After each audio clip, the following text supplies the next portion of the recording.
மத்தேயு 3வது அதிகாரம்.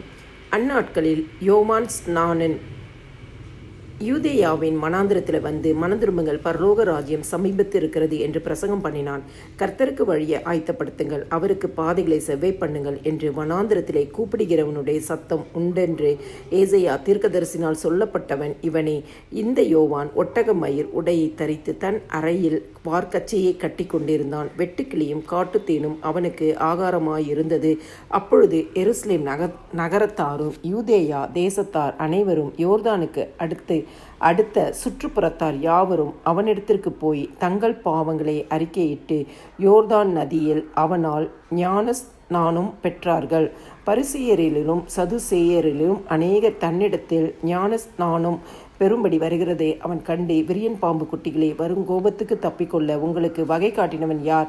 மனம் திரும்புதலுக்கு ஏற்ற கனிகளை கொடுங்கள். ஆபிரகாம் எங்களுக்கு தகப்பன் என்று உங்களுக்குள்ளே சொல்லிக்கொள்ள நினையாதிருங்கள். தேவன் இந்த கல்லுகளினாலே ஆபிரகாமுக்கு பிள்ளைகளை உண்டு பண்ண வல்லவராயிருக்கிறார் என்று உங்களுக்கு சொல்கிறேன். இப்பொழுதே கோடாரியானது மரங்களின் வேர் அருகே வைத்திருக்கிறது. ஆகையால் நல்ல கனி கொடாத மரமெல்லாம் வெட்டுண்டு அக்கினியிலே போடப்படும். மனம் திரும்புதலுக்கு என்று நான் ஜலத்தினால் உங்களுக்கு ஞான ஸ்நானம் கொடுக்கிறேன். எனக்கு பின் வருகிறவரோ என்னிலும் வல்லவராயிருக்கிறார். அவருடைய பாதரட்சிகளை சுமக்கிறதற்கு நான் பாத்திரன் அல்ல. அவர் பரிசுத்த ஆவியினாலும் அக்னியினாலும் உங்களுக்கு ஞான ஸ்நானம் கொடுப்பார்.